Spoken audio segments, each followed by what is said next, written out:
Hello बच्चों, क्या हालचाल। उम्मीद करते हैं आप सब लोग सही होंगे और पेपर की तैयारी जोरों से कर रहे होंगे। तो आज फिर हम लेकर आए हैं 10 ERS टेक पर साइंस की वही सीरीज जिसमें हम आपको करा रहे थे 5 क्वेश्चन डेली। और इसका पहला क्वेश्चन इस प्रकार है, कौन सा मात्रक चुंबकीय क्षेत्र का नहीं है। तो इसके ये एक बहुविकल्पीय क्वेश्चन है। तो इसका ऑप्शन देखते हैं। ए ऑप्शन है वेबर प्रति मीटर स्क्वायर, बी ऑप्शन है टेस्ला, सी ऑप्शन है गॉस और डी ऑप्शन है न्यूटन प्रति एम्पियर स्क्वायर। तो इसका मात्रक क्या होता है उससे पहले ये जान लेते हैं ये चुंबकीय क्षेत्र होता क्या है। तो चुंबकीय क्षेत्र क्या होता है? चुंबकीय क्षेत्र होता है तुम्हारा एकांक क्षेत्रफल में से गुजरने वाले कुल फ्लक्स को क्या कहते हैं हम? चुंबकीय क्षेत्र की तीव्रता या चुंबकीय क्षेत्र कहते हैं। इसे किससे प्रदर्शित करते हैं हम लोग? बी से। ये एक सदिश राशि होती है, ये सारी चीजें हम लिख लेना। और इसका क्या होता है? एकांक क्षेत्रफल में, तो एक इधर अगर एक कर दें तो फाई क्या होता है? तुम्हारा चुंबकीय फ्लक्स होता है। तो एकांक क्षेत्रफल में फ्लक्स की कुल संख्या किसके बराबर होती है? चुंबकीय क्षेत्र के बराबर होती है। और हम लोग जानते हैं चुंबकीय फ्लक्स का मात्रक क्या होता है? वेबर। क्षेत्रफल का मात्रक क्या होता है? Metre square. तो चुंबकीय क्षेत्र का मात्रक क्या हो गया? वेबर प्रति मीटर स्क्वायर। तो इसमें क्या पूछा गया है? इसमें पूछा गया मात्रक कौन सा नहीं है। तो इसका मतलब पहला आंसर तो हो नहीं सकता इस क्वेश्चन का। दूसरे पर चलते हैं। तो दूसरा क्या होता है? वेबर प्रति मीटर स्क्वायर को ही हम क्या बोलते हैं? टेस्ला बोलते हैं। वेबर प्रति मीटर स्क्वायर को ही क्या बोलते हैं? टेस्ला बोलते हैं। इसे हम कैपिटल टी से प्रदर्शित करते हैं। अब दूसरा ऑप्शन भी मात्रक है, लेकिन हमें कौन सा ढूंढना है? मात्रक नहीं है। तो क्वेश्चन को बड़े ध्यान से पढ़ना है। कुछ लोग क्या करते हैं, कुछ बच्चे कि क्वेश्चन को पूरा नहीं पढ़ते, यहां तक पढ़ेंगे कौन सा मात्रक चुंबकीय क्षेत्र का है और क्या कर देंगे? पहला ही आंसर लगा के आ जाएंगे, तो उनका एक नंबर कट जाएगा। तो इसको बड़े सावधानी से पढ़ना है क्वेश्चन को। तो हमें क्या पता चला? वेबर प्रति मीटर स्क्वायर भी है और टेस्ला भी है। तो हमारे पास दो मात्रक हमें पता चल गए। अब हमारे पास ऑप्शन बचे सी और डी। तो जो डी सी ऑप्शन है गॉस, तो ये तुम्हारा CGS पद्धति में एक पद्धति होती है CGS, मात्रकों की पद्धतियां होती हैं जो तुम लोगों ने 9th में पढ़ी होंगी। तो CGS पद्धति में टेस्ला को ही क्या कहते हैं? टेस्ला को ही कहा जाता है गॉस। क्या कहा जाता है? टेस्ला को कहा जाता है गॉस। तो इसका सही आंसर हमें पता चल गया, क्योंकि ये भी मात्रक है चुंबकीय क्षेत्र का, ये भी मात्रक है चुंबकीय क्षेत्र का और गॉस भी मात्रक है चुंबकीय क्षेत्र का। इसलिए इस क्वेश्चन का सही आंसर हो गया न्यूटन प्रति एम्पियर स्क्वायर। अगर इस टाइप से आए तो इसका एक और मात्रक होता है जो मैं तुम्हें बताता हूं। हमने एक फॉर्मूला पढ़ा था F = ILB। F = ILB, ये किसके लिए पढ़ा था? हमने मोटर के लिए पढ़ा था। आपको याद होगा कि किसी धारावाही चालक में अगर चुंबकीय क्षेत्र में रख देते हैं किसी धारावाही चालक को, तो उस पर एक बल कार्य करने लगता है। ये उसका फॉर्मूला है। तो यहां से हम चुंबकीय क्षेत्र का फॉर्मूला निकाल सकते हैं। अगर मैं इसको ऐसे लिख दूं F/IL = B, तो यहां से मात्रक हमें समझ आ जाएगा कि B बराबर क्या है? F/IL। F क्या होता है? बल। बल का मात्रक क्या है? न्यूटन। I क्या है? धारा। धारा का मात्रक क्या होता है बच्चों? एम्पियर। तो ये एम्पियर हो गया। L क्या है? लंबाई। लंबाई का मात्रक क्या होता है? मीटर। तो एक और मात्रक होता है चुंबकीय क्षेत्र का, कौन सा? न्यूटन प्रति एम्पियर मीटर। तो इस प्रकार इस क्वेश्चन का सही आंसर है डी। तो चलिए चलते हैं हम आज के क्वेश्चन नंबर 2 पर। वो भी एक बहुविकल्पीय है। आपके परीक्षा पैटर्न को देखते हुए हमने इस सीरीज में, आपको पता ही है, बहुविकल्पीय, न्यूमेरिकल और परिभाषाओं का एक समायोग बनाया था। तो इसी में हमने आज क्या किया है? 3 बहुविकल्पीय क्वेश्चन ले लिए हैं और 2 न्यूमेरिकल ले लिए हैं, जिसमें से तीसरा क्वेश्चन अति महत्वपूर्ण है, उसको देखना ना भूलना। तो इसका पढ़ते हैं क्वेश्चन और आंसर देखते हैं इसका। किसी धातु के तार में वैद्युत धारा का प्रवाह होता है। तो ये पूछ रहा है कि हमारे पास कोई धातु का तार है। मान लो हमारे पास एक तार है, ये हमारे पास एक तार है, ठीक है, ये धातु का तार है। इसमें क्या हो रही है? पूछा गया है कि इसमें जो धारा प्रवाहित होती है वो किसकी वजह से होती है, प्रोटॉनों के द्वारा, आयनों के द्वारा, मुक्त इलेक्ट्रॉनों के द्वारा या न्यूट्रॉनों के द्वारा। तो हमें पहला इसमें से एक ऑप्शन तो सीधा सीधा मिल गया कि न्यूट्रॉनों के द्वारा कोई भी धारा प्रवाहित नहीं हो सकती, क्योंकि न्यूट्रॉन कैसा होता है, उदासीन होता है। धारा प्रवाहित करने के लिए हमें आवेश का क्या करना पड़ता है, आवेश को चलाना होता है, आवेश को प्रवाह करना होता है। तो आवेश न्यूट्रॉन में तो होता नहीं, तो चौथा ऑप्शन तो हम देखते ही गलत कर देंगे। बाकी और ऑप्शन बचे, तो आयनों के द्वारा, क्या किसी धातु में आयन उपस्थित हो सकते हैं, नहीं हो सकते, तो ये वाला ऑप्शन भी गलत हो गया। और प्रोटॉन, प्रोटॉन तुम्हारे एक न्यूक्लियस या नाभिक में स्थिर होते हैं, तो स्थिर होने की वजह से प्रोटॉनों द्वारा भी धारा का प्रवाह नहीं हो सकता, तो ये वाली बात भी क्या हो गई, गलत। तो हमारे पास जो किसी धातु में या धातु का जो तार है उसमें जो धारा प्रवाहित होती है वो मुक्त इलेक्ट्रॉनों के कारण होती है, ना कि आयनों द्वारा, ना ही प्रोटॉनों द्वारा और ना ही न्यूट्रॉनों द्वारा। अगर कभी आप लोगों से पूछ लिया जाए कि कोई वैद्युत अपघट्य है जो बैटरियों में डाला जाता है H2SO4, उसमें पूछा जाए कि उसमें धारा कैसे प्रवाहित होती है, तो उसमें धारा प्रवाहित होती है आयनों की वजह से। क्यों, आप लोग केमिस्ट्री में पढ़ते होंगे H2SO4 में जब वैद्युत अपघटन कराया जाता है तो हमारे पास H धनायन और SO4 ऋणायन बन जाते हैं, जिसकी वजह से उसमें धारा प्रवाहित होती है। तो अगर कोई वैद्युत अपघट्य आ जाता तो उसमें धारा प्रवाहित किसकी वजह से होती है, वैद्युत अपघट्य में धारा प्रवाहित होती है तुम्हारी आयनों के द्वारा, बोल सकते हैं यहीं से, आयनों में के द्वारा किसमें धारा प्रवाहित हो जाती है, किसी वैद्युत अपघट्य में। लेकिन धातु में धारा हमेशा प्रवाहित होती है मुक्त इलेक्ट्रॉनों की वजह से। तो चलते हैं हम आज के तीसरे क्वेश्चन पर, जो एक बहुविकल्पीय क्वेश्चन है। क्वेश्चन पढ़ते हैं और उसका सॉल्यूशन देखते हैं। क्वेश्चन इस प्रकार है हमारा, चंद्रमा से देखने पर आकाश दिखाई देता है। तो क्वेश्चन पूछ रहा है कि चंद्रमा से अगर हम आकाश को देखेंगे तो उसका रंग कैसा दिखाई देगा। तो पहला ऑप्शन है बैंगनी, दूसरा लाल, तीसरा काला और चौथा ऑप्शन है आपका नीला। तो पहले आप लोग ये बताइए, जब हम पृथ्वी से आकाश को देखते हैं तो वो कैसा दिखाई देता है बच्चों, वो दिखाई देता है हमें नीला। तो हम आकाश नीला क्यों दिखाई देता है, ये भी क्वेश्चन आ सकता है पेपर में। तो इसका कारण यह होता है कि जब हम प्रकीर्ण होता है किसी प्रकाश का तो सबसे ज्यादा फैलाव किस रंग का होता है, बैंगनी रंग का फैलाव होता है। तो बैंगनी रंग छोटे छोटे अणुओं से टकराकर फैल जाता है, वातावरण में कैसा होता है, फैल जाता है, और ये प्रकीर्ण कहलाता है। तो प्रकीर्ण होने की वजह से जो सबसे ज्यादा फैला हुआ रंग कैसा है, बैंगनी फैलता है। तो बैंगनी दिखाई कम देता है क्योंकि उसकी तरंगदैर्घ्य बहुत कम होती है। तो बैंगनी का ही समकक्ष कौन सा रंग होता है, नीला होता है। इसीलिए हमें आकाश पृथ्वी से देखने पर नीला दिखाई देता है। ठीक, दूसरा अब हमारे पास क्वेश्चन आया है, चंद्रमा से देखने पर आकाश कैसा दिखाई देता है। तो हमें पता है इसका आंसर है काला। क्या है इसका आंसर, काला। अब आपसे कोई पूछे कि चंद्रमा से देखने पर आकाश काला ही क्यों दिखाई देता है, तो इसका एक कारण यह होता है कि जब हम चंद्रमा पर आकाश को देखते हैं तो चंद्रमा पर वायुमंडल नहीं होता है। वायुमंडल नहीं होने की वजह से चंद्रमा पर कण नहीं होते, धूल के कण या और भी कोई कण नहीं होते, जिसकी वजह से प्रकाश का प्रकीर्ण नहीं हो पाता, प्रकाश वहां तक पूरी तरह नहीं पहुंचता। ना तो प्रकाश का प्रकीर्ण होता है, ना परावर्तन, ना ही अपवर्तन। तो जहां कुछ भी नहीं होता, प्रकाश नहीं होता, वहां क्या दिखाई देता है, हमें काला दिखाई देता है। आप पृथ्वी पर भी देख सकते हो, अगर कहीं उजाला नहीं होगा तो वो जगह कैसी दिखाई देती है, हमें काली दिखाई देती है।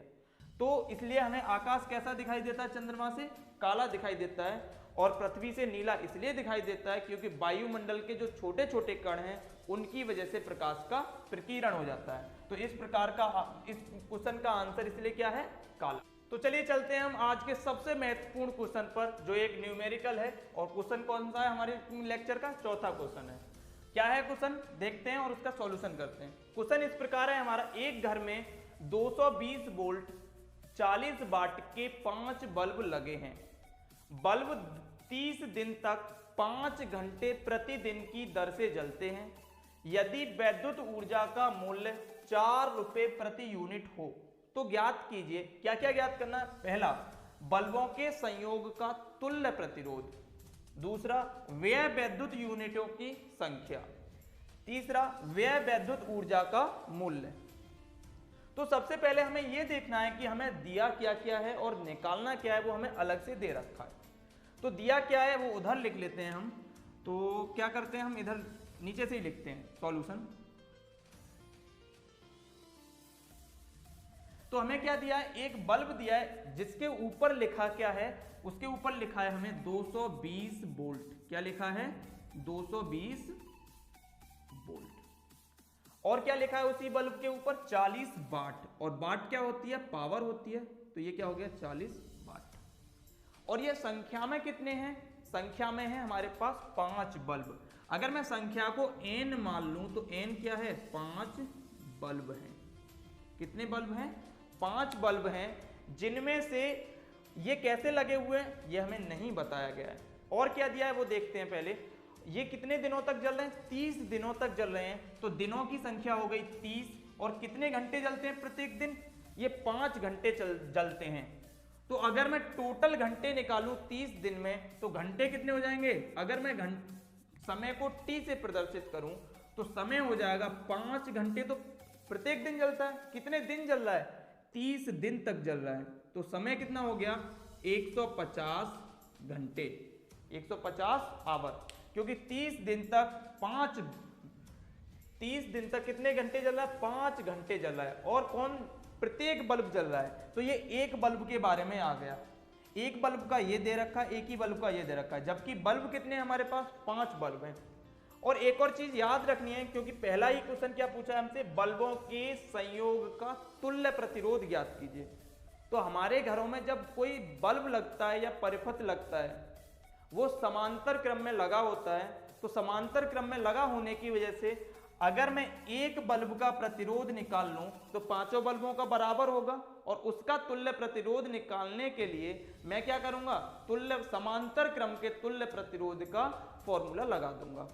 तो चलिए करते हैं इस सवाल को। तो हमारे पास इन दोनों चीजों का, वोल्ट का, विभव का और पावर का यूज करके मैं क्या निकाल लूंगा, प्रतिरोध निकाल लूंगा।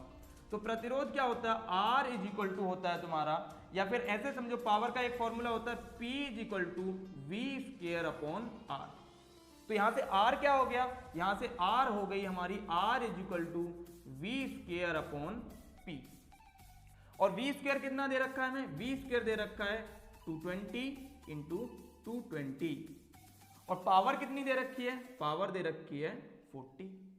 एक जीरो से एक जीरो खत्म, 2 से 4 में भाग दिया 2 बार और 22 में भाग दिया 11 बार। तो अभी पहले इतना ही लिख लेते हैं, ये हो गया 220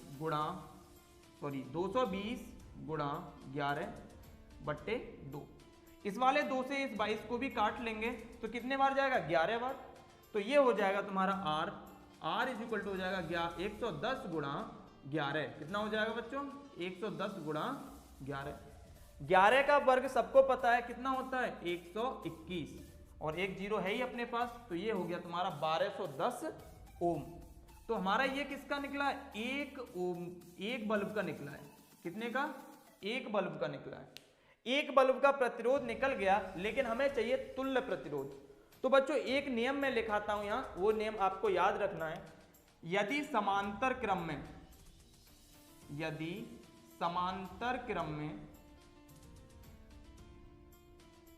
समान प्रतिरोध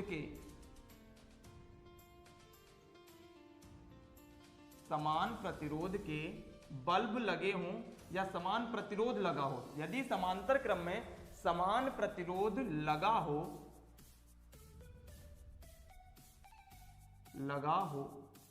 थोड़ा इंक खत्म हो गया, ब्लैक से करते हैं। यदि समांतर क्रम में समान प्रतिरोध लगा हो तो तुल्य प्रतिरोध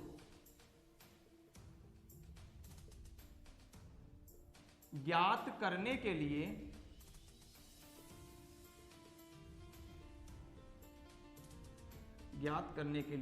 हम क्या करते हैं,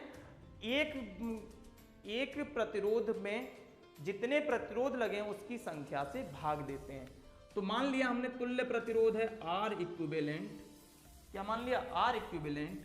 और एक का मान लेते हैं R1 और ये मान लेते हैं N। तो इस फॉर्मूले को इस तरीके से याद रखना।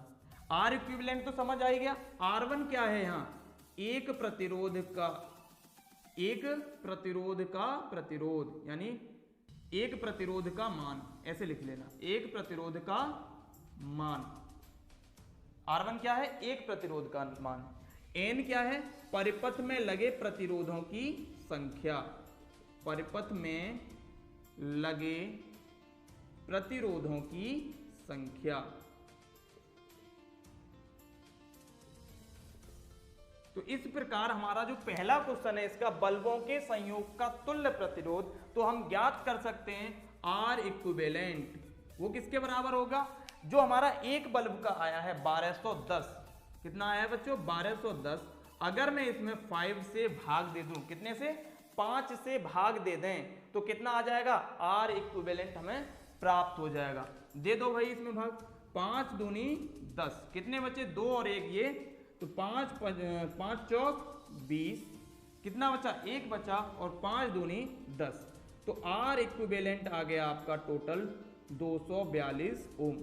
तो इस परिपथ में या इस घर में लगने वाला जो लोड है वो कितना है, 242 ओम का है। तो इस सवाल का हमारा पहला क्वेश्चन खत्म हुआ। दूसरा क्वेश्चन क्या है, व्यय विद्युत यूनिटों की संख्या। तो यूनिटों की संख्या पूछी गई है, तो यूनिटों की संख्या क्या होती है, ऊर्जा होती है। क्या होती है बच्चों, ऊर्जा होती है। और ऊर्जा क्या होती है, ऊर्जा होती है तुम्हारी पावर इंटू समय। क्या होती है, पावर इंटू समय। तो एक बल्ब की पावर 40, तो 5 बल्ब की पावर कितनी हो जाएगी, 5 बल्ब की हो जाएगी 200। तो मैं क्या करता हूं, जो हमने अभी पहला सवाल किया इसको मिटा लेते हैं। तो मिटाते हैं भाई,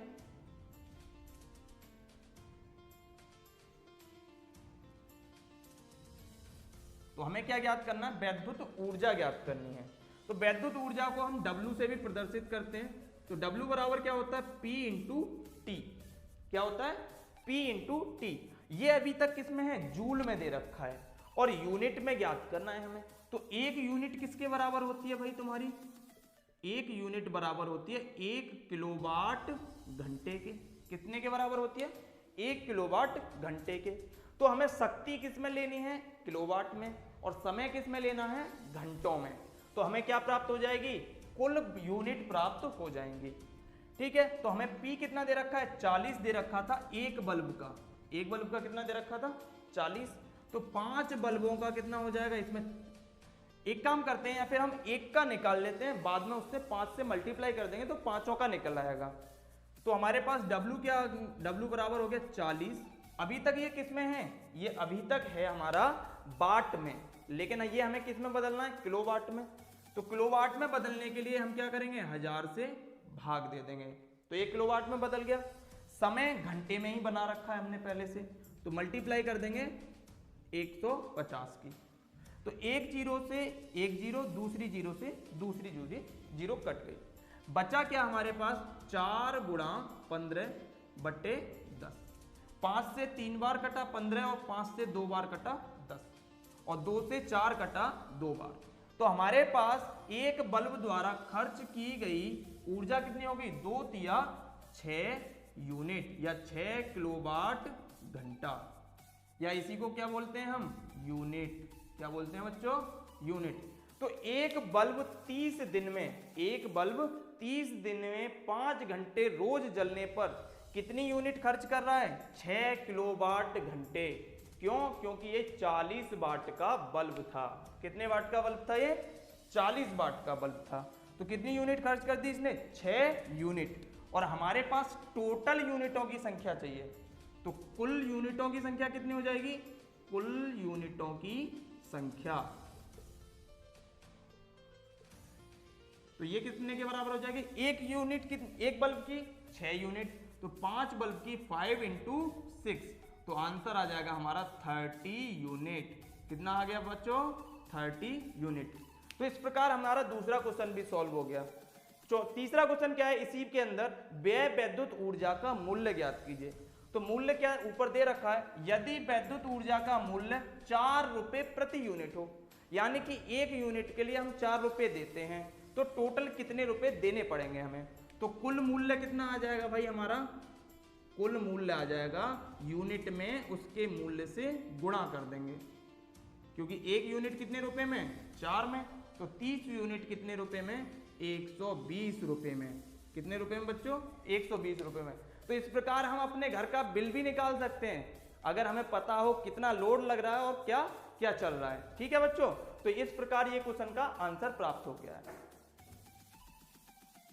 तो चलिए चलते हैं हम आज के सबसे आखिरी क्वेश्चन पर, जो 5वां क्वेश्चन है, एक न्यूमेरिकल है और इसका प्रयोग हम दैनिक जीवन में रोजमर्रा की जिंदगी में करते हैं, रोज करते हैं इसका प्रयोग। तो इस क्वेश्चन को पढ़ते हैं और उसका सॉल्यूशन देखते हैं।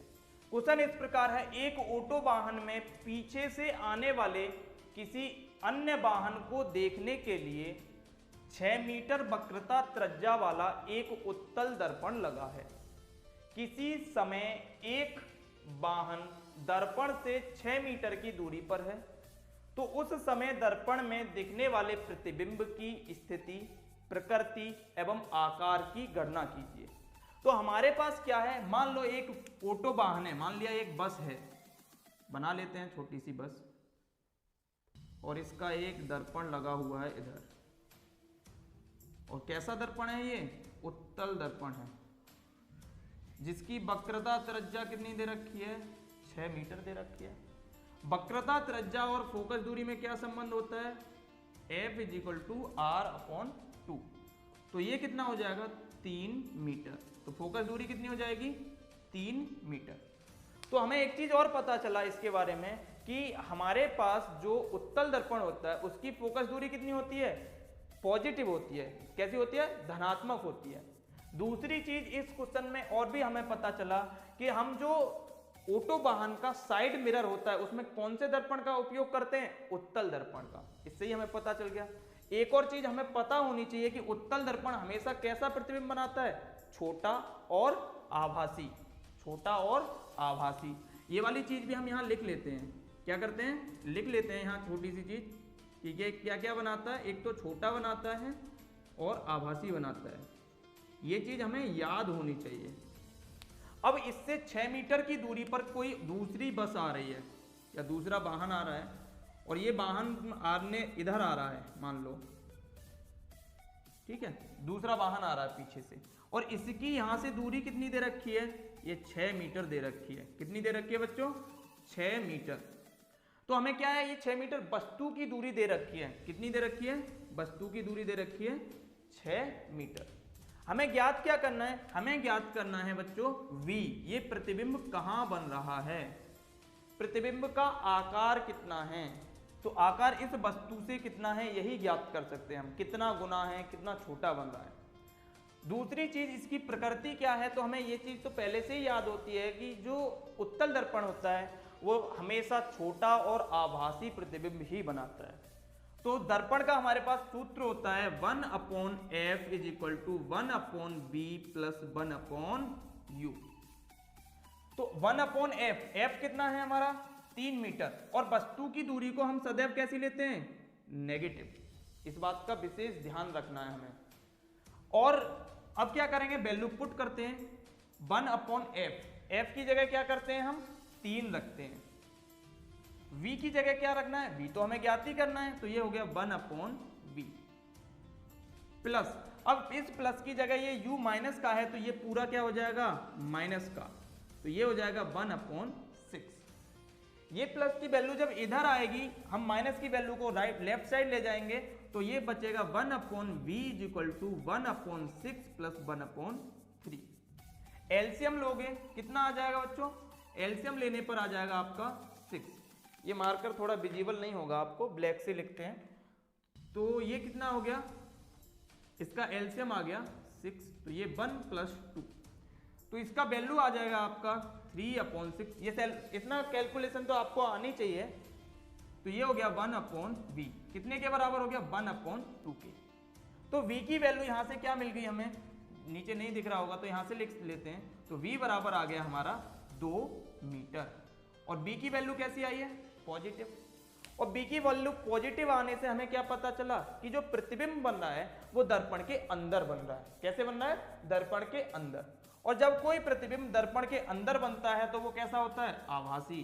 तो ये सवाल से भी प्रूव हो गया कि उत्तल दर्पण कैसा प्रतिबिंब बनाता है? आभासी। तो प्रतिबिंब की स्थिति पता चल गई हमें 2 मीटर, प्रकृति पता चल गई आभासी, आकार से हमें क्या पता चल जाएगा? छोटा या बड़ा। तो आकार ज्ञात करने के लिए हमें आवर्धन ज्ञात करना होता है, और आवर्धन का फॉर्मूला क्या होता है? m = I/O। m = I/O। ना तो हमें प्रतिबिंब की लंबाई दी है, ना ही वस्तु की लंबाई दी है, तो इसका एक और फॉर्मूला होता है, वो होता है हमारा -V/U दर्पण के केस में। अगर यही प्रतिबिंब या आवर्धन ज्ञात करना हो तो लेंस के केस में, तो ये जो V/U है ये माइनस का ना होके प्लस का हो जाता है, बस इतना अंतर है।